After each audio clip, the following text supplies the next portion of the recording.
コンケイクです。今回のテーマは、周囲から見たあなたの印象です。どうぞよろしくお願いいたします。それでは3枚のカードをご用意しております。インスピレーションでお好きなカード、A、B、C の中から1枚お選びください。ご自分の占い結果だけご覧になりたい方は、概要欄のチャプターをご利用ください。今後も様々なテーマで占ってまいりますので、よろしければチャンネル登録、高評価、そして通知の設定をお願いいたします。それでは選び終わりましたでしょうか？それでは今回はヘキサグラムというスプレッドとオラクルカード、ルノルマンカード、ルーンカードを使用して占います。それではそれぞれ占ってまいります。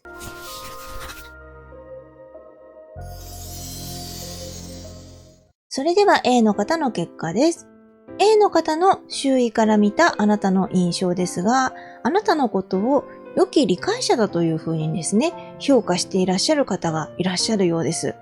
それではですね、1枚ずつお話しさせていただきます。過去がペンタクルのページの正位置です。じっくりと物事に向き合っていた時ですね。あなた自身が今後、大いにですね、役立つためにいろいろ頑張ってらっしゃったっていうことで、未来でですね、あなたのその過去にやってきたことっていうのが、しっかりと効果を出してくるというか、実っていくっていう感じですね。あなたのスキル、頑張ってきたこと、そういったところが未来で花開くというふうに思っていただくといいのかなと思いますね。そうなると、過去においては、まずあなたはとにかく頑張るぞっていうふうにね、コツコツとやってらっしゃったのかなっていうことですね。ページっていうのがね、初心を持ってというか、新人さんのような感じのイメージなんですよね。なので何事も自分自身が初心に帰っていろいろと新たに学ぼうと。実際新たにちゃんと学んでたのかもしれないけれども、そういう感じで向き合ってらっしゃったのかなと思いますね。それでは現在ですね、こちらが節制の正位置です。新たなものを受け入れるときですね。こういう関係が広がっていきます。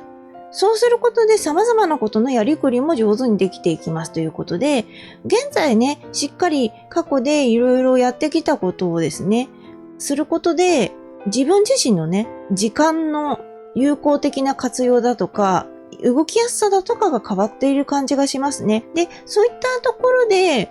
どういった人、あなたのことを印象を持っているかっていうと、価値観は違うけれど話しやすいっていうことで、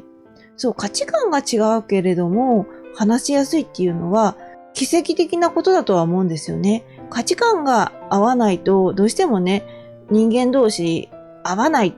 もう話さないみたいな感じになっちゃう人もいると思うんですけれども、あなたの場合はそれすらも魅力的に見えてしまう人っていうことですね。もっとね、話を聞いてみたいなっていうふうに思わせる力があるっていうことです。価値観が全然違う。あなたの考えていることとは違うんだけれども、でもその考えていることがまた周囲の人たちに良い影響を与えているというか、もっとね、あなたと近づきたいなっていうふうにね、思っていらっしゃる人がいるんだと思いますね。それではあなたの状況ですね。月の正位置です。現在においてあなたの状況っていうのが実際どうなのかっていうのが、心配事を抱えているということで、原因不明のモヤモヤ感がある。うまくいろいろとできるんだけれども、その中で自分自身のよくわからないモヤモヤ感があるっていうことで、そうするとあなた自身がすごく苦しい部分も多いんじゃないかなっていう気がしますね。せっかく人とのつながりっていうのはしっかりあるようですし、で、自分自身の行動だとかそういった部分でうまくやっていけるという、そういう現状があるのに対して、あなた自身の気持ちはどこか浮かないというか、何かこう気にかかることがあるんでしょうね。そういったところがあなた自身の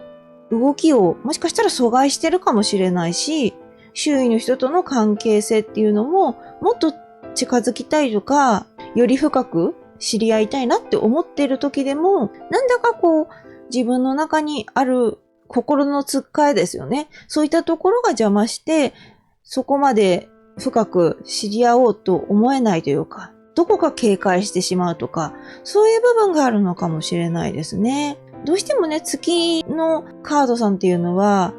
あなた自身が見えないところが出てくるんですよね。だから不安になってしまうんだと思うんですけれども、ただ、あなた自身のことを評価してくれる人はしっかりいらっしゃるようなので、良い評価ですよね。良い評価、良い印象を持ってらっしゃる方はいるようなので、そういった人たちにもう少しね、身を預けるというか安心してもいいんじゃないかなとは思います。ただね、これだけあなたの心の中で何かモヤモヤしたものがあるのであれば、無理はしなくてもいいのかなとは思いますね。自分のできるペースでいいので、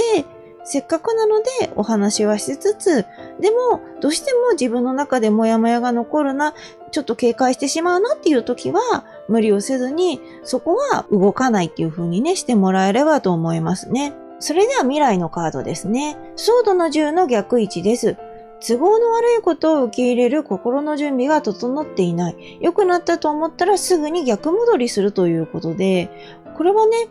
結構あなた自身試練の運気なのかなと思うんですけれども、ここは別にあなた自身が無理をする必要はないと思いますね。準備が整っていないのだったら、ゆっくり受け入れるような体制を作っていきましょうっていうことでいいと思いますね。で、一歩進んだと思ったら、一歩後ろに下がるような感じっていうことなので、それをずっと続いていると、辛いですよね、ご自分自身もね。ただ、これはいずれなくなっていく。必ず前に進む運気、道っていうのは開かれていくので、この未来のこの状況がずっと続くわけではないんだよっていうことをね、それを覚えていてほしいですね。それによってあなた自身の気持ちも少し変わってくるかなと思うので、それだけね、気持ちが切り替われば、少しでも未来っていうのは良くなっていくと私は思いますので、ただね、自分自身が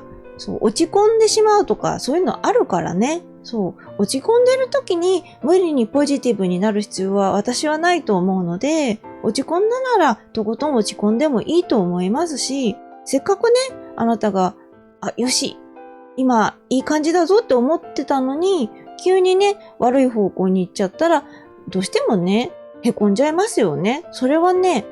もう仕方のないことだと思う。自分自身の心まではね、変えることはできないから。なので、そういった時は、もうこの時が過ぎ去るのを待つっていう風にね、してもらえればいいかなと思いますね。で、その未来では、周囲の人はどういう風にあなたのことを思っているかっていうと、本音を話していいかわからないっていう状況ですね。多分これは、あなた自身が自分自身のそのことでいっぱいいっぱいだからっていうのもあると思うんですよね。なので、その周囲の人たちもどこまで踏み込んでいいかわからないというか、あなたとしっかりね、現在において関係性っていうのは築けてるとは思うんですけれども、その中でもっともっと近づきたいと思っても、本音を今話したところでこの人は聞いてくれるんだろうかっていう風になっちゃうのかなと思いますね。でも、まずはあなたは自分のことを優先する必要があると思うので、そうなった時には、そこはね、お相手の心まで受け入れる必要はないし、受け止める必要はないので、まずは自分のことを優先していきましょう。それでは周囲のカードですね。こちらが吊るされ人の逆位置ですね。騒ぎを起こすような人ということで、これはトラブルメーカーの人ですね。そっか、こういう人がいるから、あなた自身もいろいろとなかなか自分の心を開きにくいとかがあるのかもしれませんね。月の正位置が出ていた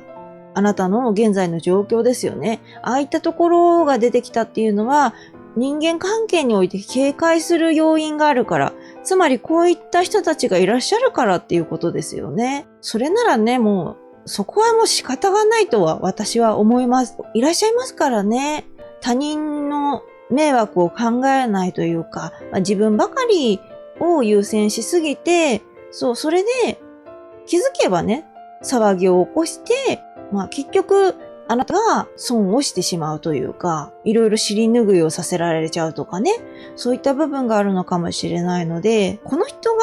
いる限りはなかなかね、あなたも気苦労が多いんじゃないかなと思うんですよね。離れられるなら離れたいっていう感じですよね。難しい部分ではあるかもしれないけど、できるだけね、この人とは距離を取っていくっていうのが一番いいとは思うんですけど、一番やっぱりそれがいいんですよね。なんだかんだ言ってね、自分自身に害をなす人っていうのはね、いずれ良くなるからと思って信じてついていったとしても、ずっとね、あなたに悪い影響を与えることの方が多いと思うので、だったらもう心を鬼にして離れるっていうね、選択肢をできるだけ選んでもらえたらなと思います。では最終結果ですね。こちらはカップのキングの正位置ですね。ここでですね、とてもいい結果やってまいりました。よかったです。悠然と物事をこなせるようになります。自分の感覚を大切にすることで人との話もうまく進められますということで、現在よりももっともっとより良い方向で人間関係とか自分自身のやりたいことだとかをうまくこなせるようになっていくっていうことですね。なのでこれまでね、過去ではしっかりね、あなた自身、基礎からというか、初心に帰りながら頑張ってきたこと、そして現在で気づいてきたこと、そこから未来で少しね、自分自身の嫌な部分っていうところ、自分自身の中で嫌な出来事っていうのがね、起こった上で、でもちゃんとあなた自身は報われていきますよと、これはあなたがこれまで頑張ってきたからこそのご褒美だと思いますし、あなただからこそ導かれた結果だと思いますね。で、そういった中で周囲の人がどういうふうに思っているかっていうのは、良き理解者だと。で、精神的にも支えられているということで、かなりね、周囲の人たちとも関係性が良好になってきてるんだなっていうのが伝わってまいりますね。あなたと話せば、ちゃんとあなたがいろいろと受け止めてくれるし、で、すごくね、リラックスできるような感じですよね。あなたとなら、しっかりと安心してお話ができるのかな。そういう感じで捉えていただくといいと思いますね。そう、あなた自身にもかなり余裕が出てくるんだと思いますね。それによって周囲の人たちに対する対応とか行動とかも変わってきますよね。だからこそ周囲の人たちも安心して、この人と出会ってよかったなとかですね、思えるっていうことですね。で、あなた自身のことを信頼できると思っているし、これからも一緒にいられたらいいなというふうにね、思ってもらえるような感じになっていくのかなっていう気がしますね。カップっていうのが優しさなんですよね。の象徴って言われています。それのキングなので、最もね、優しさを自分自身の力に変えられる時ですね。もともとあなた自身の中にあった思いやりとか優しさとか、そういった部分を発揮することで、周囲の人たちも心を溶かされていくような感じ、安心しきっていけるような感じになっていきますので、最終結果ではね、あなた自身が様々なね、良きものを得られると思います。それでは助言ですね。ワンドの3の正位置です。経験を活かしていきましょう。これはまさに過去のあなた自身がじっくりとやってきたこと、そういったところを活かしていきましょうっていうことですね。大変な時期もあるから、そういった時にね、無理して生かすっていう必要はないかなとは思うんですけれども、そう、あなた自身がしっかりと動ける時には、自分の今までやってきたことっていうのがしっかりと力になるし、あなたの成果としてね、目に見えてやってくると思いますので、できるだけね、ご自分が頑張ってきたことっていうのはね、どんどんやっていきましょう。周囲の人たちを助ける力にもなると思いますし、あなた自身のその経験値っていうのは自信を持って使っていっていいと思います。では、オラクルカードですね。私は進行中の作業です。そして、それは大丈夫ですということで、そう、あなたが今頑張ってらっしゃること、そういったところ大丈夫ですって言ってますね。ということは、月の正位置が出てるあなたの心配事だとか、そういったところがあると思うんですけど、大丈夫だよって言ってますね。ちょっとね、そのあたりね、オラクルカードさんを信じてやってみるのもいいかもしれません。そうすることによって、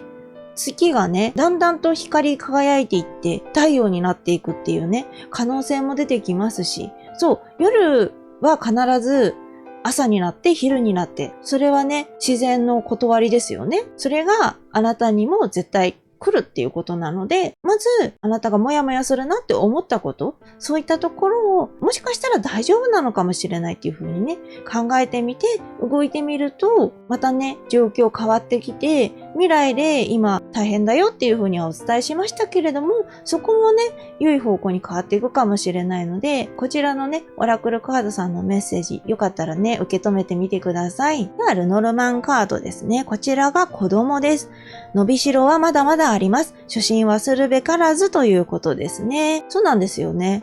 これまでの経験値がしっかりあるからこそ、そこであなた自身が終わってしまうわけではなくって、これからもどんどん伸びていくんですよね。だからこそ、これまでもね、ちゃんとあなた自身は初心の心を忘れずに頑張ってこられたと思うんですけれども、これからもそういったところはね、しっかり大事にしてくださいねっていうね、改めて強調してるのかなっていうところですね。あなた自身が人間ね、なかなかね、年齢とともに次第にね、いろいろとできないことが増えていくなんていう話も聞きますけれども、でもね、いろんな人たちの経験談を聞くと、全然ね、チャレンジしようと思えばできるっていう人もいっぱいいますからね。そう。それはね、もちろん、環境だとかいろんなところの要因はあるにしてもね、自分のできるところからでいいので、始めてみるっていうのはね、大事だと思います。いきなり自分自身が何もできないからって諦めるんじゃなくって、まだまだ伸びしろはあるぞというふうにね、成長していけるぞというふうに考えながら動いていくっていうね、チャレンジ精神っていうのはね、持ってもらうといいのかなと思いますね。では、ルーンカードですね。こちらが、ルーンがイスで、石がクォーツですね。物事が進まない時ももちろんありますが、大切な地固めの時として、今できることはたくさんあるはずです。ネガティブな人間関係はクリアにして、新たな調和に迎えるように動いてみましょうということですね。ここはもう完全に未来のことを指しているのかなというところですよね。未来で、しかもあなたに害をなすような人間関係ですよね。そういったところはもうクリアにしちゃいましょうって言ってますね。石がね、水晶ですからね。水晶は浄化の効果ですね。浄化の効果があるっていう石なので、あなた自身ももう悪い人間関係はね、もう浄化していきましょうっていう感じでね、さすがにね、はぁみたいな感じでね、追い出すことはできないとは思うんだけれども、だけど自分からゆっくり様子を見ながら離れていく。熊さんと出くわした時に、熊さんを見ながらゆっくり後ろに向かって、後ろ歩きをしながら下がっていって、逃げていくみたいな方法がいいって言われますけれども、その人が自分の方をもしかしたら向いてる時もあるかもしれないので、そういったところ様子見ながらそろそろと後ろ歩きで退散していくっていう風にね、そういったイメージで考えながら人間関係ね、できるだけ悪いものはなくしていきましょうっていう風にね、していただけたらと思いますね。で、未来においては、良くなったと思ったらすぐに逆戻りするような運気っていうことではありましたけれども、それでもうできないからいいやっていう風になるんじゃなくって、ルーンカードさんの場合は、それが基礎的なことを頑張るときにもなれるよっていう風に可能性を示してくれてますね。大切な地固め。自分自身が、まずは、今は大きく前進できるわけじゃないから、まずはそこで何をできるかっていうのを考えてみるっていうことですね。そういう風に考えてみて動いてみると、またちょっと変わってくるかもよっていうことだと思うので、こういったこともね、参考にしながらね、進めていっていただければと思います。そうですね。あなた自身の印象としては、とにかくあなたのことを好いてる人は必ずいらっしゃるっていうところは間違いないんだけれども、やはりあなたの状況によってどうしようかなっていうふうに迷われるっていうことはあると思うんですよね。でも、結局ね、あなたの良き時にどうしても自分の心の中にも余裕があるので、人を受け入れるっていう力は上がっていくんですよね。だからそういった時には周囲の人たちも安心してあなたのそばに行けるし、お話をしたり、相談したり、いろんな交流ができると思うんですね。なのでそういった時の流れに身を任せてもね、いいと思いますし、後から出てきたね、ルノルマンカードさん、オラクルカードさん、ルーンカードさんですよね。その後から出てきた3枚のカードを参考にしながら、またちょっとね、動きを変えてみると、それがもっともっとね、より良い方向に行く可能性もあるので、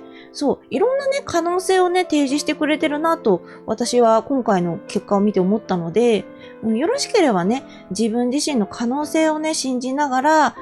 まずね、動いてみるっていうことをしてみてもらったらと思います。もちろんね、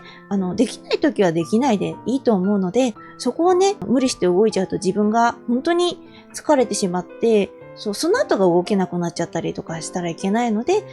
そこはね、様子を見ながら、でも、カードさんの言葉っていうのをね、時々思い出してもらえればなと思います。それでは、こちら A の結果でした。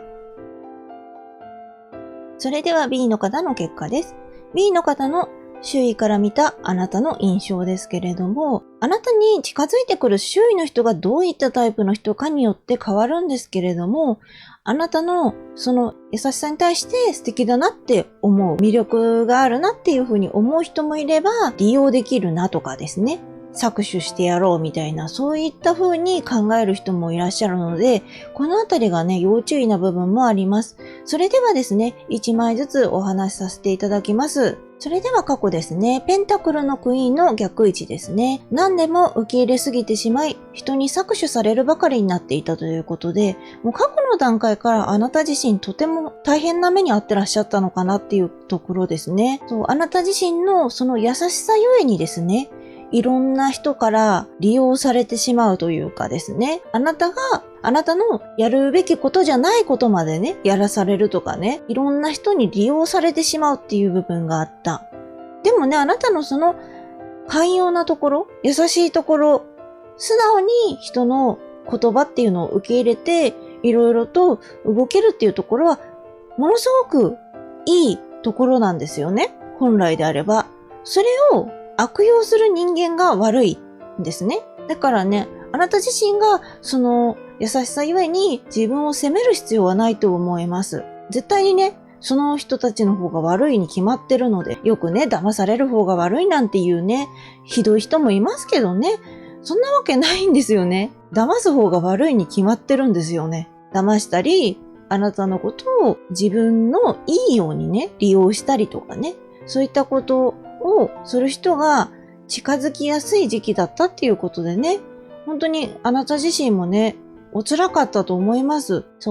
だからといって自分を否定する必要はない。あなた自身のその性格、気質ですよね。そういった部分を否定する必要はないし、あなた自身がすごく素敵な、もうすでにね、素敵だなっていうね、ところが感じられるのでね、受け入れてくれるっていうね、度量の深さですよね。そういったところは、このままね、本来だったら、やっぱりね、自信を持っていってほしいなと思うんですが、ただね、過去の経験があるからね、なかなか今は難しいのかもしれないですね。それでは現在ですね、ソードの9の正位置です。傷つきやすい時です。打ちひしがれて、やる気を失ってしまうということでですね、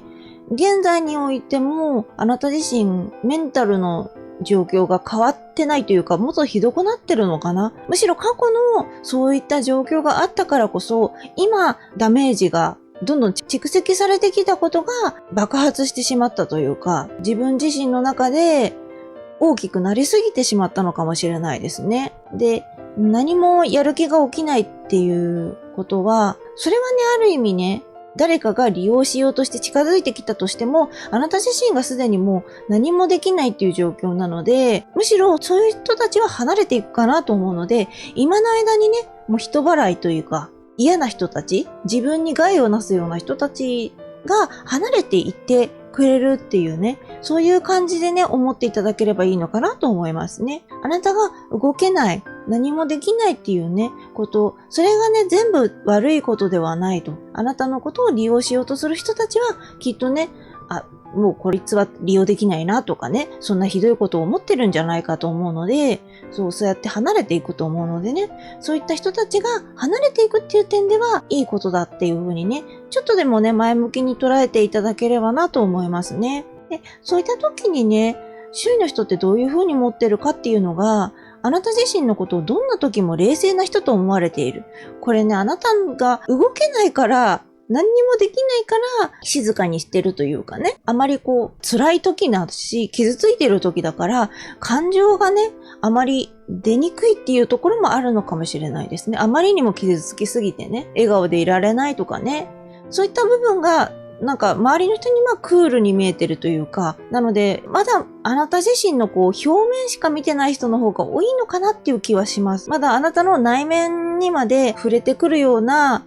深い交流関係ができるっていう人たちがまだまだ少ないのかなっていう感じですね。まずはあなたのことをね、そういうふうに評してるっていうことなので、あなたのことはまだまだ分かってないんだなっていう、そういったところもちょっとね、悔しいなとは思いますね。あなたのいいところってそういったところじゃないはずなのにね。そういう風に誤解をしているというかね。そういう感じになってしまってるのかなっていうところがありますね。では、あなたの現在の状況、実際どういった感じになってるのかっていうのが、ソードのエースの逆位置ですね。進むべき道を見失っています。強引に動こうとしてしまうとマイナス方面へ行ってしまうということで、完全に現在とリンクした状態ってことですよね。あなたの状況もね。打ちひしがれてる時に進みたいって思えるかって言ったら進めないですよね。道が今は見つからない。もうそれで私はいいと思う。今までがすごく頑張ってきたし、あなた自身が本来だったらやらなくていいこともたくさんやらされてきたっていうところがあるのでね。いろんな人に利用されて、だからね、今は休んで全然いいと思います。ここにも状況にもあるように強引に動こうとしてしまうと、どうしても今は空振りをしてしまう。自分が本来やりたいことだとか、ポジティブな方向になかなかいけないっていうところがあるので、やはりね、ゆっくりしましょう、今は。まずは自分の心をね、落ち着ける時だと。こんな状態でね、動いていくとね、ますます傷が深まるばかりになってしまうかもしれないので、それだったらね、もう自分をまずはいたわってあげるっていう方にシフトしていただければなと思います。では未来ですね。こちらが運命の輪の逆位置です。好機を逃す。まさかという展開に振り回されて疲れてしまうということで、そうね、未来においてもまだまだちょっとタイミングが合ってない感じですね。あなた自身の運命の輪なので、歯車が回ってるっていうところ、その歯車がうまく勝ち合ってないっていうことですよね。あなたの道っていうのがね、本来だったら照らされてる道が絶対にあるはずなんだけど、そこがね、まだ見つからないっていうところですね。で、自分では思っても見なかったっていう方向に行ってしまうので、そうなると、その展開、自分自身、ドッキリみたいな感じですよね。そう、悪い意味のドッキリの方ですね。サプライズ、良いサプライズとかそういう方向じゃないので、そうなっていくと、すごくね、疲れちゃうということなので、これがね、怖いなと思うのが、また、あなたのことをね、周囲の人が騙せそうだとか搾取できそうだっていう風に近づいてくる。そう、あなたがちょっとずつでもね、動こうかなって思い始めてる時になると思うんですよね。どうしても展開が出てくるってことは多分そういうことかなと私は感じたんですけれども、しっかり休んだ後に、じゃあちょっと動いてみようかなって思った時に、それに乗じて近づいてくる人間がいると良くないですね。あなた自身のことをカモにしか思ってないってことですよね。自分がいくらでも利用してやるみたいなね、そういった上から目線のような人たちがもしかしたらね、近づいてくるっていうことで心配なんですが、そこでね、助けてくれる人がいそうなので、周囲のところを見てみましょう。ではね、周囲のカードですね。多分ね、周囲のところに出てくるカードさんっていうのは、最もあなたに影響を与えるカードさんになるんですよね。なので、ここがすごくいいカードさんだったので、この人があなたのいろんなね、悪い展開とかを助けてくれる、少しでもいい方向に引き寄せてくれるような感じなんじゃないかなっていうところなんですが、この人が何なのかっていうのが、ペンタクルの9の正位置なんですよね。人望のある人とつながれるということで、良いチャンスを作ってくれる人ということですね。この人は人望があって人気があると。で、多分いろんなね、コネクションを持ってらっしゃるということですよね。ということは、この人としっかりと交流していけば、あなた自身もまたいろんな人とつながっていけるということですね。で、これが悪いことじゃなくて良いチャンスですよね。そちらの方を多く作ってくれる人っていうことなので、もうこの人にしっかり付き添うというか、近くにいるっていうのが一番今できる自分の防御方法なのではないかなと思います。あなた自身の一人でいるとどうしても周りが変な人が寄ってきやすいというか、だからこそこのいろんな多分人気者ですよね。人望があるんだからもう当たり前といえば当たり前なんですけど、常にいろんな人が近づいてきてるような、それでいて陽ですよね。陽の木。本当にポジティブな空気を作り出してくれるような人って感じがするので、そうすると、この人がまた、この人のそばにいれば、悪い人ってなかなかね、あなたが一人でいるから好きだらけだっていう風に近づいてくるっていうところがある。それはね、もう最悪なんですけどね。そもそもそういう風に考えるんじゃないっていうところなんだけど、この人がいることで、あなた自身の悪い気っていうかね、繋がってくる、あなたに縁を無理やり作ろうとしてくる嫌な人たち、あなたを利用しようとする人たちからは少しでも離れられると思うので、もしかしたらね、人気者っていうことでね、ちょっと気遅れしてしまうかもしれないけれども、できるだけそういう人とね、話をしてみて、交流してみて、あなた自身がまたその人からいいものをもらう、良いチャンスをもらうっていう風にね、動いてみてほしいなと思います。もともとあなた自身のね、性格だとかそういったところがね、すごく人好きのする性格だと思うんですよね。当たり前ですけど、優しい性格って誰でも優しい人っているじゃんって思うかもしれないけど、実はそんなことはないんですよね。あなたにしかない優しさっていうのがたくさんあるはずなんですよね。私は人間っていうのはグラデーションだと思ってて、結構ね、同じようなカテゴライズをされがちじゃないですか、人間って。優しいだったらもう優しいの一言で済んじゃうんだけど、実は優しいにもいろんな種類があって、こういうところが優しいとか、いろんなね、優しさがあると思うんですよね。で、あなたの場合は、何でも受け入れられる、大海のような、海のような、底の深い優しさ、そういった部分が、それはね、また他の人にはない魅力だと思いますので、そういうところでね、また、こういった人にもね、好かれていくと思いますから、特にね、自信をなくして、こういったチャンスをね、逃すよりはね、少しでもね、自分自身にはちゃんと魅力があるし、好かれる性格ではあるっていうことはね、自分自身に言い聞かせる感じでね、言ってみるのもいいかなと思います。では最終結果ですね。星の正位置です。誰かが引き上げてくれます。希望が輝いてます。よかった。もうね、これまでがね、本当に大変だったですからね。ここでね、やっとね、あなた自身、星ですからね。輝くスーパースター。やっとあなた自身が日の目を見る。そういったね、未来がやってきます。大変だった分ね、本当に辛かったと思うんですよね。心もね、傷ついてきたと思うし、特にね、人間関係において苦労された方っていうのはね、本当にね、メンタルの方がね、とにかく傷つけられてね、悲しみをね、ずっと背負っていかなきゃいけないような感じになってらっしゃったと思うんですよね。だから、この結果に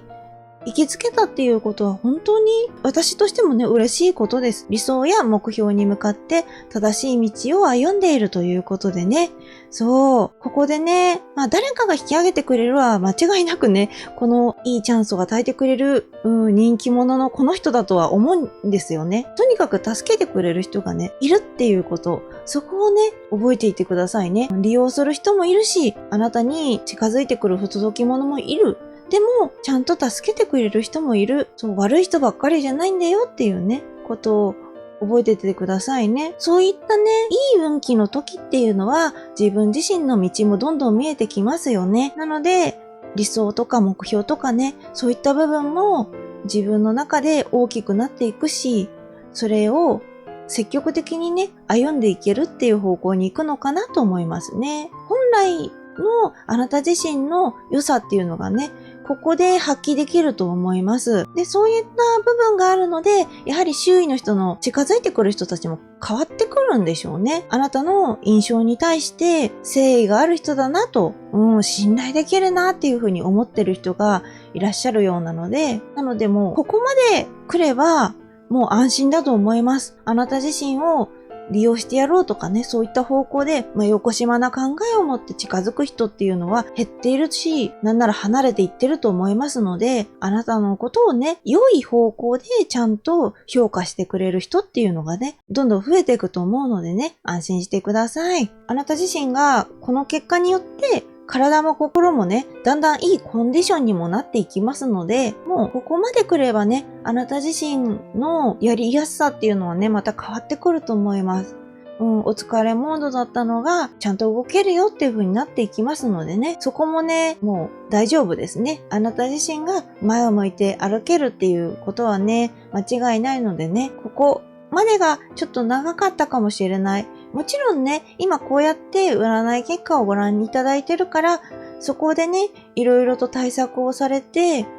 動くことによって、またね、変わってくる可能性もありますから、そうするとね、また、星のカードさんがどんどんあなたに近づいていってね、よく頑張ったねっていう風にね、ご褒美をたくさんくれるんじゃないかなと思うのでね、できればね、こういったところ、ちょっとずつね、参考にしていってほしいなと思います。では助言ですね。ペンタクルの7の逆位置ですね。すべてにおいて投げやりにならないことが大事ですということでね。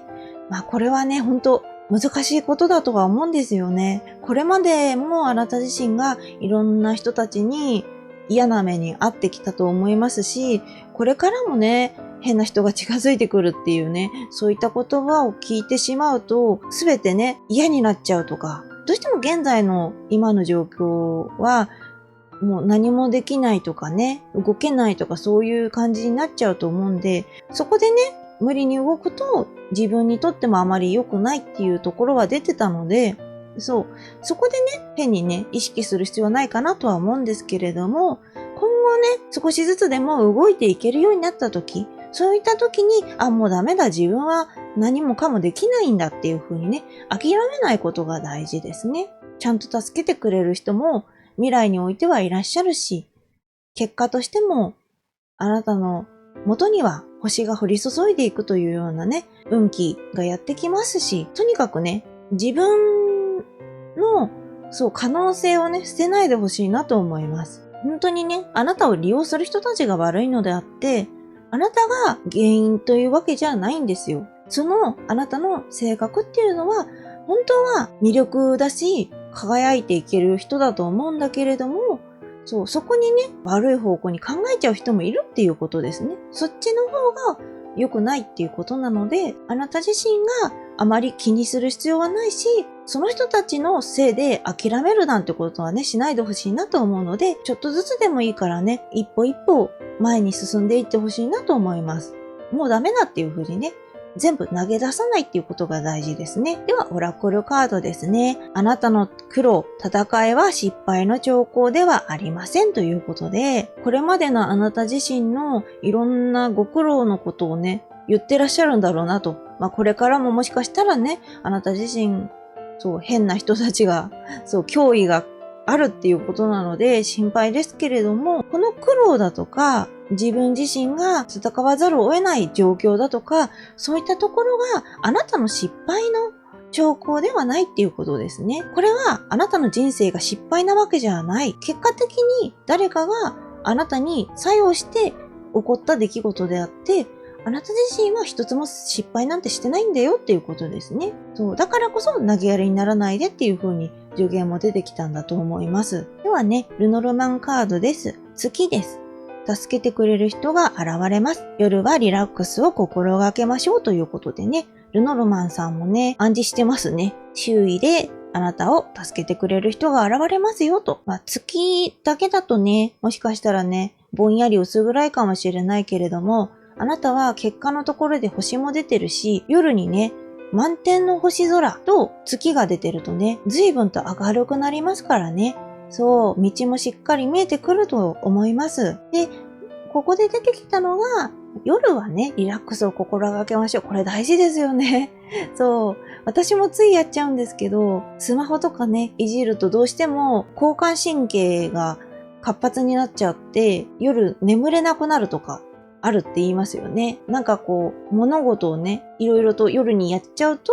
どうしてもね、目が冴えちゃうとか、そういった眠れなくなるとかね、リラックス自体をしてもらうのが大事ですね。例えばね、今だったら出てるのが、目のところにね、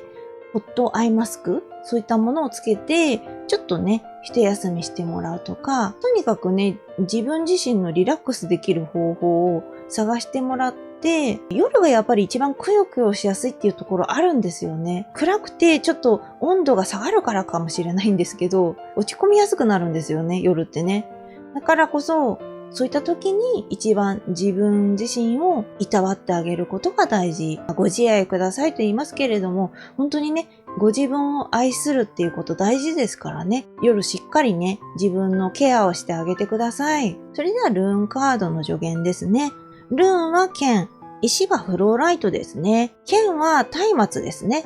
なので、火で暖かくしてくれる。これはね、あなた自身の包み込むような優しさ、そういったところがね、松明として現れたのかなっていう感じがします。もちろん火って情熱の意味もありますけれどもね、明るい火でね、しかも寒い時にはね、火ってやっぱり温めてくれますからね、人をね。そう、周りの人たちを温めてくれる、そんなね、優しいあなたっていうところを表してる気がしますね。で、情熱と積極性で大きな成功を勝ち取れますということですね。あなたの優しさは才能なので大事にしてくださいということでね。ルーンカードさんがなんか総括みたいな感じのことをしてくれてますね。あなた自身が、結局ね、積極的になるっていうのは、まずね、自分一人じゃなかなかね、立ち上がれないと思うので、やはりあなたのことを助けてくれる周囲の人、そういった人たちに積極的に交流をしてみるっていうところは大事かなと思いますね。で、そこから生まれ出る情熱があると思うんですよね。戻ってくる熱さっていうのがあると思うので、そういったところはね、大事にしながらね、しっかりとね、スター街道を突き進んでいただけたらと思いますね。で、先ほど言ったように、優しさってね、誰一人ね、同じ優しさはないと私は思います。人間はグラデーション。同じ人だと思うかもしれないけれども、本当に個人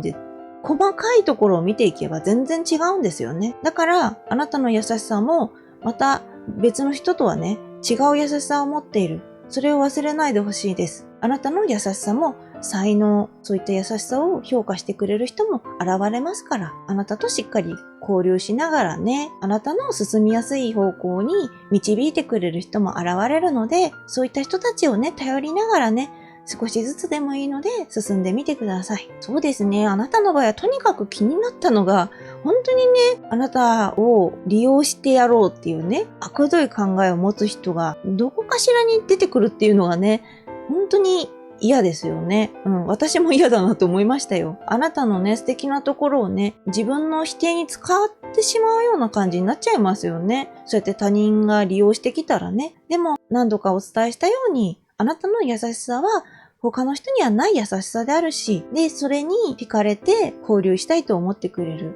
優しい他の、またいい人、あなたにとっていい人ですね。そういった人もいらっしゃるから、ちゃんと助けてくれる人もいるからね、決して一人なんだっていう風にね、諦めないでいてほしいなと思います。これからちゃんとね、あなたの明るい道っていうのは切り開かれていくので、よろしければですね、こちらの方参考にされながら動いてみてください。以上が B の結果でした。それでは C の方の結果です。C の方の周囲から見たあなたの印象ですが、あなたのことをリラックスできる人、安心感があるということですね。そういうふうに思っていらっしゃる方がいるようですね。それではですね、1枚ずつお話しさせていただきます。それではまず過去ですね。恋人の逆位置です。誘惑に負けたり、優柔不断になりがちな時ということですね。この頃は誘惑が多かったらね、誘惑が多かったらどうしても負けちゃう時は負けちゃう。これはもう仕方がないことですよ。負けないぞっていうね。本当に強い意志を持った人もいらっしゃるけれども、そういうふうにいろんなもの、自分があれもこれもって思っちゃってる時なので、どうしてもね、選べないっていうことが多かったのかなっていうのはありますね。はっきり自分の中で答えを出せない。それだけあなたの周りに魅力的なことがあったのかなっていうのはあるので、それ自体はね、あなた自身が恵まれていた部分もあったのかなとは思うんだけど、それで自分が選び取れなくって結局何も選べなかったとかね、そういう風になってたりすると、ちょっとね、寂しいかなっていう風になりますよね。このあたりね、難しいとこではあるんだけれどもね、何でもかんでも全部欲しいってなっちゃうとなかなか難しいんでしょうね。そういうね、いろんな欲を持ってて、すべてを手に入れられる人っていうのもね、もう本当に少ないと思うんですけどね。いるにはいるけれども、なかなかね、そういったところに行ける人って少ないので、悩みながらね、どうしようかなっていう風になってらっしゃったのかなっていうところがございますね。現在です。ソードの9の正位置です。あの時こうしていればという強い後悔を抱えてしまう時ですね。ということは、過去の段階であなた自身がいろいろと悩んでたことがたくさんあったと思うんですよね。どこに行けばいいのかとか、何を得ればいいのかとかね。そういう部分があったけれども、結局自分の中で後悔が残りやすいっていうことですね。こればっかりはね、もう過去にね、戻るっていうことはできないので、もうずーっとね、それにね、しがみついてしまうと、自分のその、前を向くっていうことができなくなっちゃうので、それよりは、もう一旦ね、そこは得られなかったのだから仕方ないっていう風に切り替える必要はあるかなとは思いますね。で、この時がね、自責の念が強いっていうことで、いろいろとね、自分の思った通りにうまくいかなかったっていうこともあるでしょうから、そういう後悔がある時って自分をね、どうしても責めてしまうと思うんですよね。実際ね、今の段階では確かに損してしまったとかね、もっとああしてればとかね、思っちゃうかもしれないけれども、今後ね、そこがうまいことね、自分が今選んだものが正解だったっていう可能性もあるので、すぐに答えを出す必要はないんじゃないかなとは私は思うし、自分自身をね、責めていく必要はないとは思うんですよね。もちろんね、反省したりだとか、次につなげるための何かこう課題だとか、そういったことを考えることは大事なんだけれども、でも、そうじゃなくて自分を責めるだけ、本当にもう自分自身を自分で傷つけてしまうとか、そういう方向に行っちゃうと、それはもうずーっとその辛い思いを自分の中で抱えながら歩いていかなきゃいけなくなっちゃうので、もうそういうふうに考えるのではなくって、あれができなかったから、じゃあ、どういう風にこれから方向転換していこうかっていう風にね、できるだけね、未来に向かって自分が今これができなかったから次はどうするべきかっていうのを考えていくっていうことが必要かなと思いますね。後悔して自分はダメだっていう風にね、責めるだけじゃやっぱりね、自分の中の苦しみだけしか生まれないので、そうじゃなくってこれからどうしようかっていうことをね、しっかり考えていく。そこもね、忘れないでくださいね。で、そういう時ね、どうしても自分の殻にこもりがちな部分はあるかなと思います。自分を責めて、内にこもっちゃうっていう部分があると思うので、そうなってくると、周囲の人から見ると、一人が好きなのかなというふうに思われてしまうっていうことですね。あなたが実際には本当に一人が好きかもしれないし、そうじゃなくて、もっといろんな人と交流していきたいなとかね、この人となら交流したいなとかね、そういう様々な考えがあるとは思うんですけれども、それが全部ね、この人はどっちかっていうと一匹狼なのかなっていうね、そういうふうに思われがちっていうところがあるみたいなので、とりあえず自分だけを責めて何もしないとか何も考えないとかいうふうになってしまうのではなくって、次にどうするべきかを考えていくと、やがてね、外に目が行くんですよね。そうであれば、周囲の人たちにも自然とね、目が行くと思うので、そこからまた交流生まれてくるかなと思うのでね、もしも自分自身がもっと人と話していきたいよ、交流していきたいよっていうことであれば、そういう風にしてもらったらなと思います。で、あなたの状況ですね。これが現在とリンクする部分なんですけれども、ペンタクルのキングの正位置なので、実はあなた自身ね、こうやってすごく自分自身を責めたり、もう過去のね、いろんな部分でどうしてあんなことしちゃったんだろうとかね、どうしてあれを選んじゃったんだろうなとかね、思ってる段階だけれども、実際は結果を出せそうな状況なんですよね。自分の力をうまく使えて役立てられるし、人に必要とされるっていう時でもあるので、だったらもうこっちの方向に全部あなた自身が意識を集中させるのが一番いいんじゃないかなとは思うんですよね。せっかくあなたの状況としてこれだけのいい結果が揃ってるのでね。できればそっちの方に考えを寄せていただいて、そうすれば自然と、人に必要とされるっていうくらいなので、こういう関係も増えていくでしょうし、そうなってくると、印象もね、だいぶ変わってくるかなと思いますね。で、自分自身を責めてしまうっていう感じになってはいるけれども、自分の力をね、ちゃんとうまく使えるっていうね、ならね、あなた自身やっぱりすごい人なんですよね。そう。自分を責めて、自虐をしてしまって、自分自身をいじめ抜くっていうことはせずに、自分が本来ね、持っている力っていうのをしっかり使ってもらって、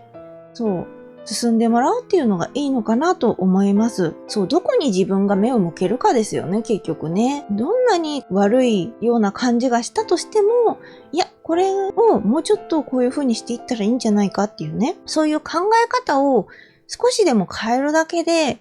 あなたの動き方も変わってきますので、そうすると、いい方向にね、行くっていうこともいくらでもできるのでね、できればこのペンタクルのキングさんの方向にあなたが進めるようにね、していってほしい。意識をしていってほしいなと思いますね。では未来ですね。こちらがどうなるかですが、帝王の正位置ですね。魅力が高まり好かれるということで、さらに現在以上にですね、周囲の人から好印象を持たれるっていう部分がございますね。満足できる結果も出ますということで、前の時は結果を出せそうな状況。なので、可能性の方になってたんですよね。でもここではしっかり結果が出ますという風にね、なってるので、もうここで答え合わせ出てるようなものなんですよね。あなたの状況のこちらの方向を見て動いてもらえれば、いくらでもこっちの方のその帝王の正位置に進んでいけるということですね。で、安定した状態で進められるっていうことなので、あなた自身のメンタルとか体調面とかそういったところ、あとは周囲の人たちの協力も得たりとかね、そういう感じで自分が困った状況になりにくいというかね、しっかりと自分の安全な道を確保しながら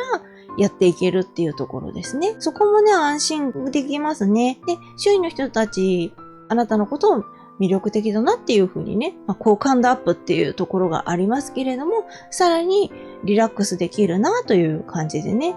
あなたがいてくれると、すごくね、癒される、安心するっていうことですね。そういう風に思ってくださるようなので、だいぶね、変わってきたかなっていう感じですね、あなたの印象がね。自分自身のね、行動だとか、動きだとか、そういった部分が変われば、結果的にあなた自身が外に出してくる部分っていうのもね、だいぶ周囲の人から見れば印象って変わるんですよね。なので、未来において、あなた自身がいろいろと頑張ってらっしゃるお姿っていうのをたくさん周囲の人たちは見ると思うのでね。で、さらにあなた自身のその本来の魅力っていうのがね、しっかり見えてくる時だと思うので、そこでちゃんとね、周囲の人たちがね、気づいてくれるっていうことですね。なので、ここではね、もうしっかりとね、良い運気っていうことで、あなた自身が活躍される、そういった道が切り開かれていると思っていただいて大丈夫だと思います。では周囲ですね。こちらは何なのかというのが、ワンドの8の逆位置ですね。その人に対する不満が長引くということで、周囲の人の中にはね、それはもちろん気が合う人合わない人いらっしゃると思うんですよね。もしかしたらね、気が合う人でも、もちろん長くこういう関係とかがあると、どうしてもね、不満っていうのは出てくる。で、その不満が長引いてしまうっていうことが、どうしてもそれでイライラしちゃうとかね。自分自身では表に出してないつもりでも、だんだんなんかその人に対して冷たくなっちゃうとか、あると思うんですよね。なのでね、このあたりがね、どうすべきかっていうところなんですけれども、もうここはね、その不満をその人に対して言うか言わないかはもうあなたの自由かなとは思うんですよ。そう、波風立てたくないのであれば、不満を言わずに、そのまま自分の心の中に留めておく。例えば、その周囲の人の知人とかに言うとか、そういうのはもってのほかだと思うんですよね。人の口には戸は立てられんのって言いますけれども、誰かに話をすると絶対どこかで漏れるんですよね。そう。これはね、しょうがない。そう、どんなにこの人は言わないだろうと思ってもね、言うときは言うから、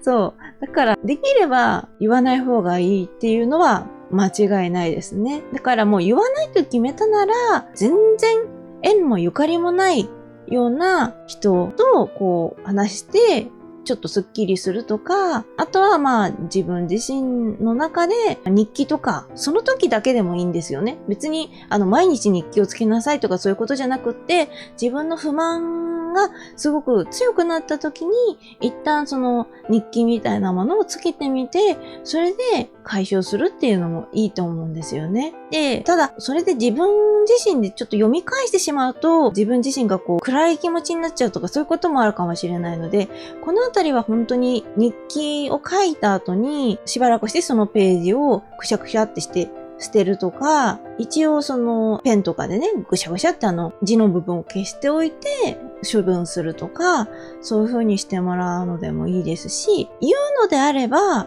ちゃんと誠意を持って伝える。なぜこういうことに対して不満を持っているのかっていうことですよね。っていうのが一番大事かなとは思うんですよね。それをね、自分が我慢すればいいからで、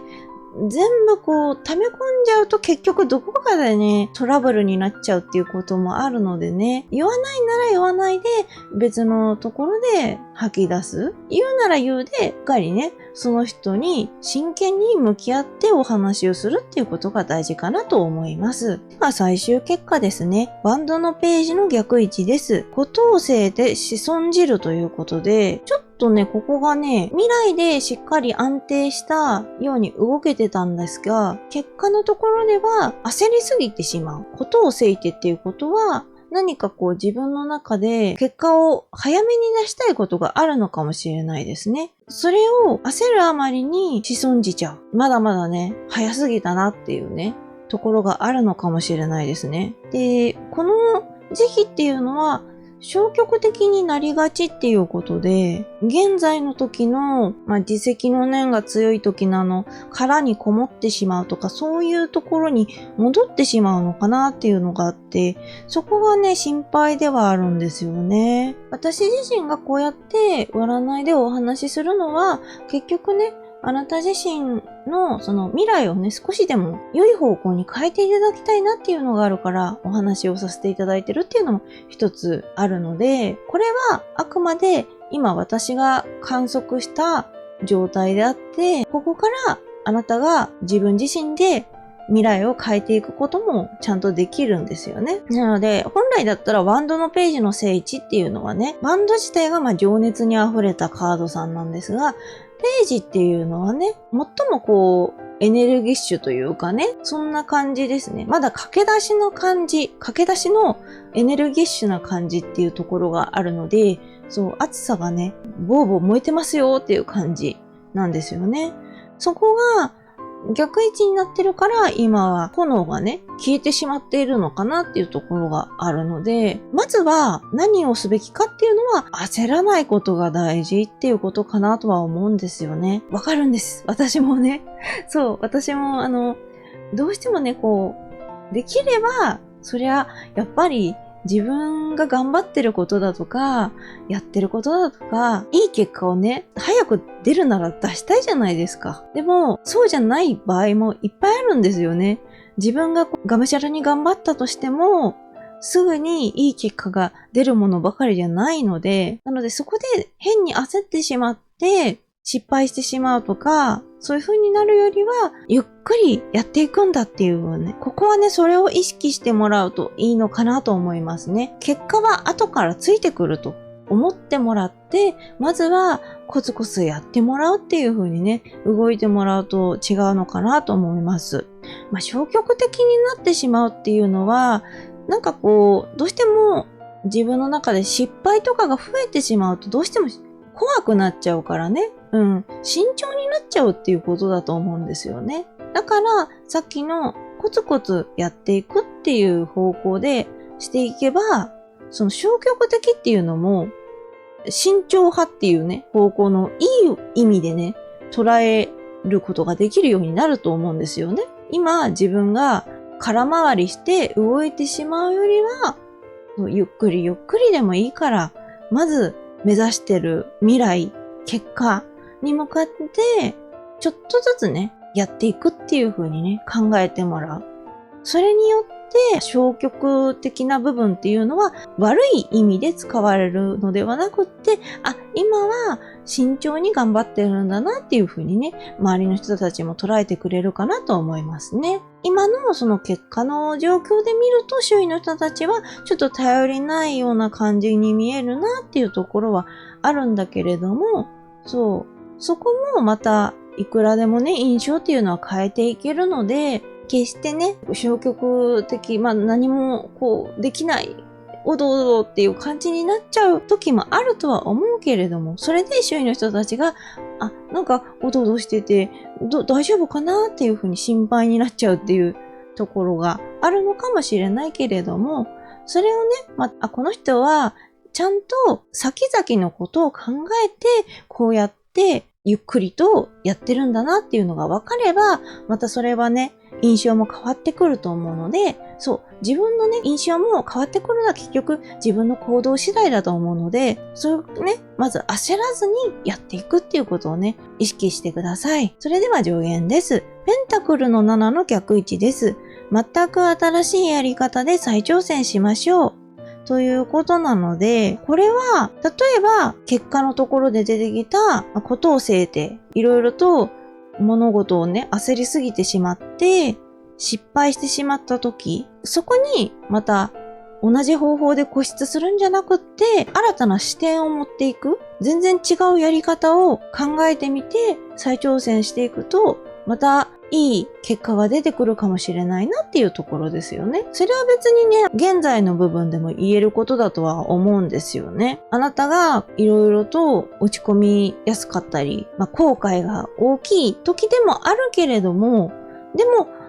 実はちゃんと結果も出せるし、自分の力を発揮できるしっていう時なので、じゃあどうするかっていうと、そこの道筋っていうのを自分なりに新たな視点で見ていくとか、やり方をやっていくことで挑戦して、それでしっかりね、あなたの明るい道っていうのがまたちゃんとできていくっていうところかなと思いますので、自分一人では思いつかないとかそういうこともあるかもしれないので、時にはね、いろんなところからヒントを得るのも大事かなと思います。例えば書籍、本とかね、だったり、YouTube とかね、そういうのでもいいし、SNS とかでもいいですし、身近な人でもいいですし、様々ないろんなね、考え方の人だったり、いろんな考えの文章、ほんと多角的にいろんなものがね、見れる時代ではありますから、よかったらね、そういうのもしっかり役立てながら、新たなやり方っていうのをね、試してみてほしいですね。で、その中で、しっかり計画を立てていくことで、あなた自身がまた明確にね、やり方がわかりやすくなるんじゃないかなと思うので、計画ね、できれば自分の目に見えるように作っておくといいのかなと思います。頭の中だけで作っておくのもいいとは思うんだけれども、意外とね、それだとね、どうだったかなっていう風になっちゃうかなと思うので、自分のね、やりやすいようにしていただければいいと思うんだけれども、紙媒体で残しておくとか、スマホに残しておくとか、いろんな方法ありますから、計画を順序立てて作っていくっていうことはね、一つ必要かなと思うので、そこもね、参考にしていただければと思いますね。では、オラクルカードです。すべてうまくいくでしょうということでね。シンプルイズベストですよね。なんだかんだいろんなことはあるかもしれないけれども、それは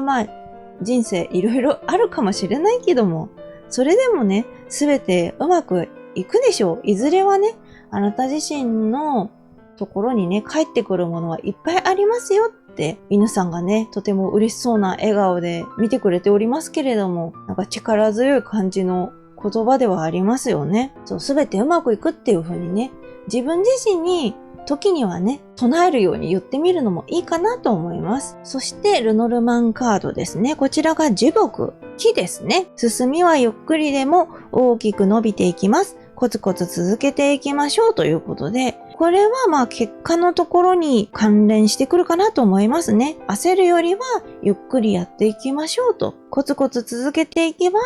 まるでね、こういった樹木、木のように